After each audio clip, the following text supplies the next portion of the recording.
Allora, cari telespettatori, incominciamo e riprendiamo il filo di un discorso che abbiamo interrotto parlando di settore dell'edilizia, delle costruzioni in generale, perché ha tantissime implicazioni per tutti quanti noi, nella vita del quotidiano, per tante situazioni, perché tutti viviamo nelle nostre case o che vogliamo cambiare, costruire o ristrutturare, tutti quanti percorriamo delle strade, vediamo le scuole, gli ospedali, grandi infrastrutture.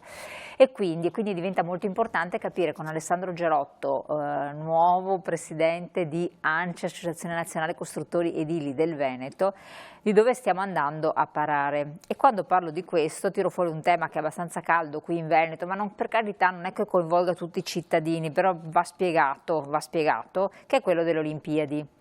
La famosa pista da bob, Cortina, perché tanti dicono ma alla fin fine non ho capito che importanza possa avere, che sia Cortina, che non sia Cortina, se la pista da bob è un investimento che costava troppo e vabbè che non lo si faccia qui.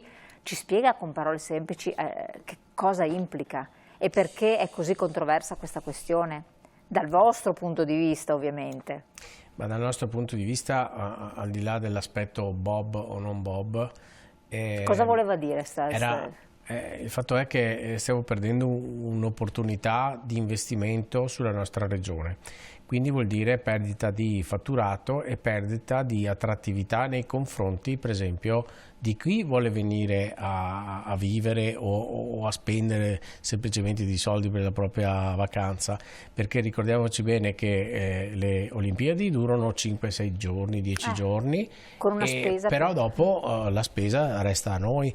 Quindi, cioè poteva essere un viatico, un indotto importante. Noi come ANCE abbiamo sempre parlato, ok, vabbè, ma delle strutture che noi andremo a fare, cerchiamo di vedere qual è la vita dopo le Olimpiadi, esatto. Che a me interessa di più, avere per esempio delle fognature fatte bene, un sistema acquedottistico che rispetti le norme e soprattutto una viabilità. Se parliamo della zona del Bellunese, cioè vogliamo restare in coda altri 30 anni, sull'Alemagna, oppure vogliamo dare come minimo una svolta a tutto quel paese, perché dopo il VAIA o anche durante il VAIA c'è tutto il tema delle protezioni dal punto di vista delle infrastrutture a cui bisogna mettere mano, perché noi stiamo viaggiando su strade che hanno più di 50 anni e quindi vanno continuamente mantenute, magari per il livello di traffico va pensato a qualcosa di diverso. Quindi secondo noi ha ragione anche il Presidente Zaia quando dice sì, ma adesso ci hanno portato via queste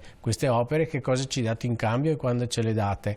Noi auspichiamo che ci venga dato qualcosa in cambio prima del 2030, ecco, perché però le opere vanno fatte, perché per fare delle gallerie ci vuole tempo, poi bisogna dialogare ovviamente con i locali, i bellunesi devono esprimere la loro idea, però un contesto così, e le parlo da geologo, va rispettato soprattutto e va dato una parvenza di orizzonte a quelle che saranno le opere, per esempio post Olimpiadi. Esatto, però le opere che venivano costruite, che si sarebbero dovute costruire, si parlava poi di una pista da bob sostanzialmente, perché tolto e opere accessorie. Esatto, bravissimo, le opere accessorie erano strettamente correlate alla costruzione, alla strutturazione di questa pista. Che indotto portavano effettivamente, ed erano opere accessorie che riguardavano anche le infrastrutture di viabilità oppure no? Sicuramente c'era parte anche di viabilità, che a volte si parla di opere connesse o non connesse. Di fatto anche il villaggio olimpico, se tu vuoi portare là migliaia di atleti, comunque gli scarichi fognari o i depuratori. Ma poi restava lettera morta, come è capitato tante volte lì. Bisognava avere una posizione probabilmente diversa, ma questa è politica, squisitamente politica, magari anche più romana che veneta. Noi parliamo di infrastrutture e cerchiamo di essere coerenti con quelli che sono, per esempio, e l'abbiamo sempre detto, i tempi non ci sono per fare un'opera fatta bene, esatto. Ed è uno dei motivi per cui è stata traslata la decisione e andare da un'altra parte, per esempio a fare questa gara da bob. Guardate, questo tipo di, quando piovono queste possibilità, vanno prese, devono essere prese, perché se no una regione tipo il Veneto fa fatica a fare degli investimenti importanti sulle infrastrutture. Basta che non restino poi delle opere così fine a se stesse, che perdono, perché il rischio è tante volte questo, quindi cementificazione, una zona delicata come quella di Cortina e dintorni, che può essere intaccata pesantemente, cioè bisogna vedere queste le opere connesse, perché alla fine, al di là della pista da bob, che sinceramente lascia un po' il tempo che trova. Però il progetto era molto carino, io ho visto un progetto, quello definitivo, era molto poco impattante, e questo mi è piaciuto. È chiaro che se funzionava, se valeva la pena oppure no. Io credo che le infrastrutture, cioè le strade, per arrivare a Cortina fossero la prima cosa da mettere. Ma non era così evidente Purtroppo il fatto. no. E questo è il fatto, che quindi bisogna calcolare. Sono d'accordo con lei. Circa 1 miliardo abbiamo perso con questo battibecco, di fatto, che va ad un'altra regione, e quindi se qualcuno vuole decidere dove andare in vacanza, probabilmente deciderà per andare in vacanza da un'altra parte, non in Veneto. Legato alle infrastrutture non c'è solo quella della percorrenza, della viabilità per andare verso la montagna, verso Cortina, ma anche verso altre viabilità. Si parla anche della strada del mare adesso per quel che riguarda il Veneto orientale, si parla di altre strutture molto importanti. Sì, abbiamo fatto una riunione proprio l'altra settimana con l'assessore De Berti, si parla della nuova Romea, della Romea commerciale. Io ne sento parlare credo da quando sono nato, che è non so nemmeno se i miei figli riusciranno a vederla. Queste sono le prospettive. No, ci sono sicuramente, vogliono partire da Orte ed arrivare fino a Ferrara e poi continuare verso Venezia. Intanto cominciamo sicuramente l'opera. La Romea è una delle strade che ha un tasso di incidenti mortali altissimo in Italia, e probabilmente qualche pensiero va fatto per portare avanti questa opera immane. Io ho cominciato da luglio a essere il presidente veneto, mi trovo questi dossier importantissimi, ma credo che la Romea, come la 308, tutti parlano della Romea. La Romea è la strada che praticamente congiunge un tratto importante nord-sud. Sì, che passa per Chioggia, che passa per La 308 qual è? La 308 è quella che collega Padova con Castelfranco sostanzialmente. Abbiamo messo 20 anni a farla, secondo me ci vorranno altri 50 anni adesso, perché però dovevo tenere per esempio che su Padova stiamo facendo una grande, ci sono circa 500 milioni di opere che cominciano adesso sostanzialmente, e avremo una lungimirante nuova Padova proiettata sicuramente con delle interconnessioni più moderne, però dobbiamo pensare a queste infrastrutture che sono nevralgiche, per non stare in coda tutte queste ore. Quindi si metterà mano anche a questo sostanzialmente. Si potrebbe rischiare che poi pro e contro eccetera, una tipo pedemontana. La pedemontana di fatto è un'opera che è molto gradevole da fare, da guidare.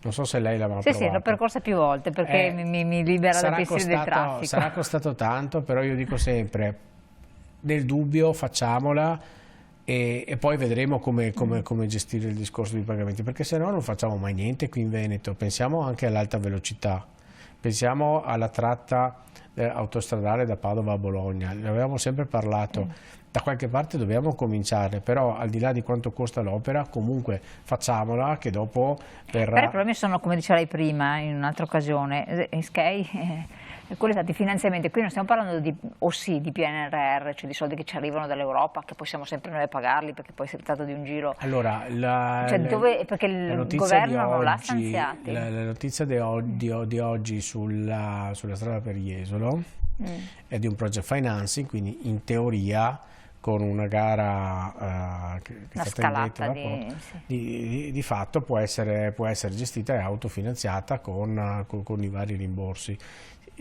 Guardi, se l'azienda, quella che porterebbe fino al mare sostanzialmente, la strada di questa, se il Veneto vuole diventare grande deve investire sulle infrastrutture, perché non possiamo pensare che ci siano dei paesetti o dei paesi o delle città che viaggiano a 300 km all'ora, quando per trasportare questi, per esempio i ragazzi, gli universitari, ci mettono ore a muoversi, questo è impensabile. Però hai toccato un nodo abbastanza delicato, però la riguarda sempre perché si parla sempre comunque di infrastrutture.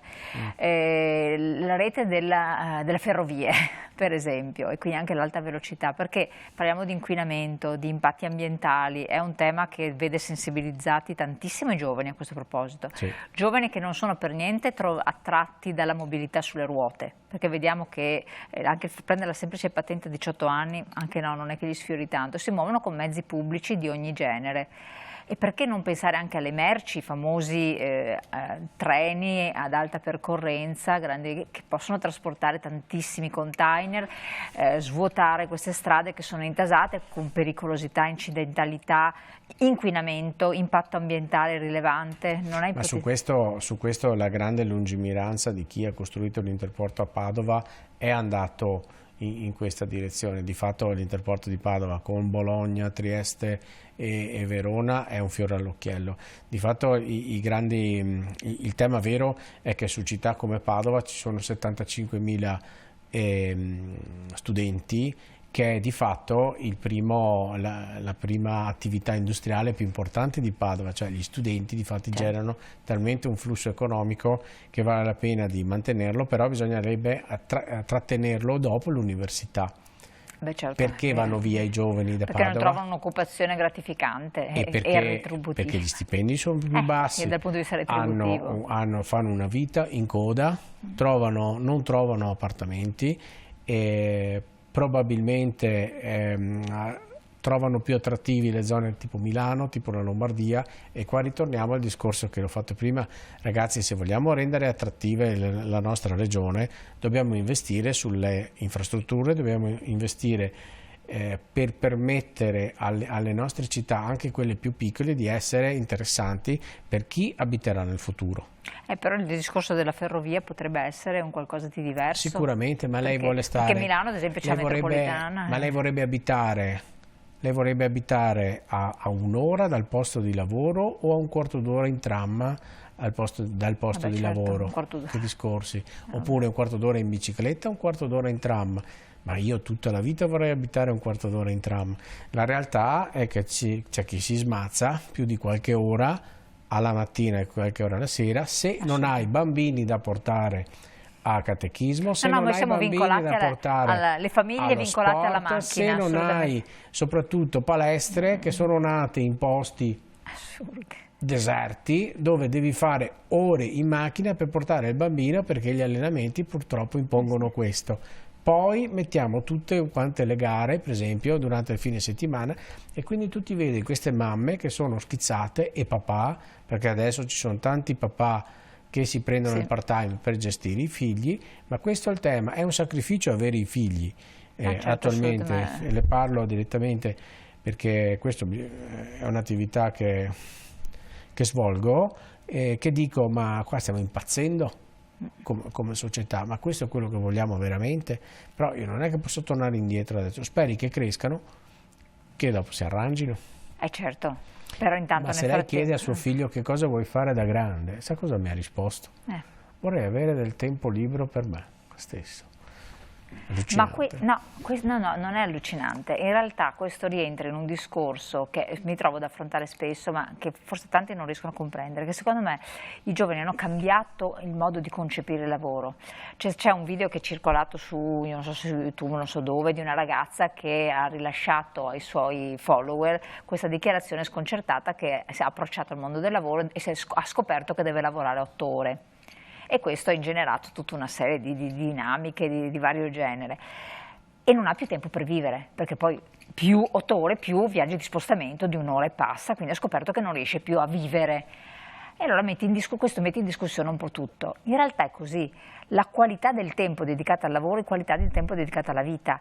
Perché i giovani assaggiano un'attività professionale anche nel settore dell'edilizia e poi improvvisamente restano a casa e spariscono, senza neanche darti il ben servito di spiegarti guarda che domani non verrò, tra un mese non verrò, spariscono, perché tutti gli imprenditori alla fine lamentano questo fatto qua, perché hanno scoperto che la qualità della vita, che per loro è importantissima, non è quella che si auspicavano potesse essere, e a loro non interessa che i loro genitori abbiano fatto 10 ore di lavoro al loro tempo, che lo stiano facendo, loro per sé vogliono una qualità diversa. Quindi è il mondo del lavoro che deve offrire qualcosa di diverso che sia allettante, visto che ha bisogno dei giovani, perché altrimenti se no noi ci areniamo lì e non andiamo più avanti.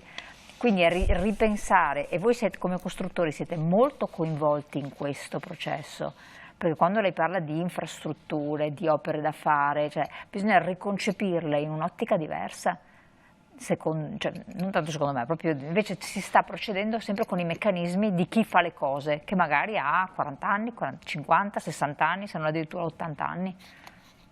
Le buttato là una provocazione, però attenzione che i giovani sono da un'altra parte. Ma su questo io posso dirle che sta arrivando l'intelligenza artificiale, che molte volte bisogna capire se è contrapposta all'intelligenza naturale che noi abbiamo. Io me ne reputo normale, insomma, un'intelligenza, però effettivamente cercare di applicare l'intelligenza artificiale all'edilizia è la svolta del futuro, ma le dico che sta succedendo... È col punto di domanda oppure è la svolta? È la svolta, è affermativa. E cosa vuol dire? Spieghi cosa sarebbe l'intelligenza artificiale applicata all'edilizia. Io voglio portarle degli esempi pratici, andando a parlare di intelligenza artificiale applicata all'edilizia. Questo sta stravolgendo il mondo delle costruzioni. Mi faccia un esempio. Le faccio un esempio. Adesso...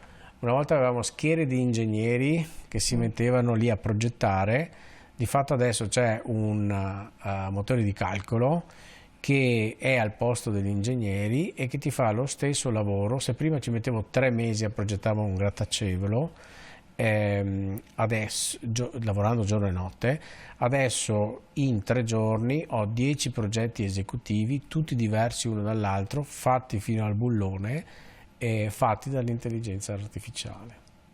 Quindi, con un programma... Sì. Quindi questa intelligenza artificiale è in grado di autoprogrammarsi, andando a prendere le informazioni dal mondo delle costruzioni e autoprogettare delle case per noi secondo i nostri bisogni.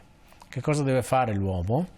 Deve controllare che quanto progettato sia conforme, e le dico che il 99,9% delle volte i progetti sono fatti bene. Le nuove gare stanno uscendo perché tu dovrai essere veloce a consegnare anche questo progetto esecutivo. Non sta disumanizzando, e quindi la figura del professionista? No, sta creando nuove opportunità di lavoro.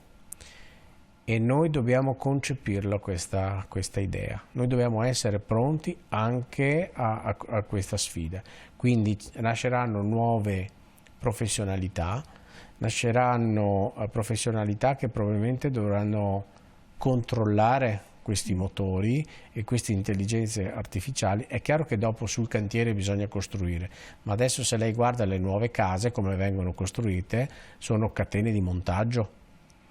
Sono catene di montaggio. Quello che non è catena di montaggio è la rigenerazione urbana di, per esempio, case antiche, ma là stiamo parlando di... Però da questo punto di vista c'è un dubbio che tante volte così mi assale rispetto al passato. Vedo materiali costruttivi, lei sta parlando di cantieri, case nuove, proprio ex novo, che sono proprio quelli che si usava una volta. E c'è stato quindi, perché si usano materiali soliti di una volta, non si è pensato di utilizzare, c'era stato un passo in avanti anni fa, perché tanto dopo si mette il cappotto. E io vedo sti belli, tra virgolette, sti palazzi che sorgono e sopra poi vengono incappottati perché tanto utilizziamo sempre quei mattoni, con tutti i pro e i contro. Non voglio aprire il capitolo cappotto, sì, no, qua là, però francamente preferisco l'utilizzo di un mattone performante, chiamiamolo mattone, chiamiamolo performante, di una strada fatta con un materiale innovativo. Ce ne sono, ci sono imprese, non voglio fare nomi, che studiano, fanno ricerca su questo, piuttosto che metterci sopra poi una impermeabilizzazione, piuttosto che mettere una coibentazione. Beh, guardi, la maggior parte delle cause che vediamo sul tema 110 è proprio per i lavori fatti male e soprattutto per... Che continuano ad esserci. Le dico che siamo invasi da queste telefonate, per esempio, di cappotti che si staccano perché è venuto un po' di vento, acqua che viene dentro perché non si sono fatte delle protezioni ad hoc, Poi c'è il caso per esempio della muffa, è un caso terribile perché non c'è determinata circolazione all'interno. E allora? Allora le norme che vengono fatte devono essere fatte tenendo conto degli interlocutori che devono sapere che cosa stanno scrivendo. Ma voi, e qui torniamo sempre al discorso iniziale, un po' siamo anche in chiusura, come associazione costruttori edili territoriali, regionali, poi provinciali, non riuscite a, e questo è quello che si chiede il cittadino, a effettuare dei controlli, a dare uno stimolo, a imporre una formazione periodica anche ai costruttori stessi, in modo da non essere più fiduciosi e non incappare poi in queste situazioni? Noi lo stiamo facendo, intervenendo, interloquendo direttamente con la Regione, con per esempio la stesura del nuovo testo unico insieme alla Regione e agli architetti, agli ingegneri, perché non dobbiamo dimenticarci che noi non siamo solo noi, certo. Ci sono gli artigiani, c'è Confindustria, c'è il mondo degli ingegneri, il mondo degli architetti, siamo veramente tanti, è che ci vuole chi coordina e il cavallo che tira. Giusto? State cercando di fare sistema. E di fare sistema soprattutto dal Veneto nei confronti di Roma, della centralità di certi decisori che stanno prendendo delle decisioni al nostro posto, come è successo per le Olimpiadi sostanzialmente. Allora, prossima sfida che cos'è? Chiediamo alla nostra trasmissione. Prossima sfida è integrare i migranti, perché una volta solo la dirò questa cosa, perché noi non siamo in grado nemmeno di seguire i nostri vecchi, le nostre mamme, i nostri papà, che per esempio li mettiamo in casa in riposo, non siamo nemmeno in grado di assicurare una vita degna ai nostri, e figuriamoci se riusciremo a gestire tutta questa massa di immigrati, se non passando attraverso sicuramente insegnandogli la nostra lingua e poi dandogli un lavoro che sia onesto e che li possa far stare qui e integrati. Però come faremo se non riusciremo, se non siamo neanche capaci di stare dietro la nostra mamma e il nostro papà? È un grande punto di domanda, sì. Anche se c'è bisogno anche di queste persone, perché senza ombra di dubbio. Ecco.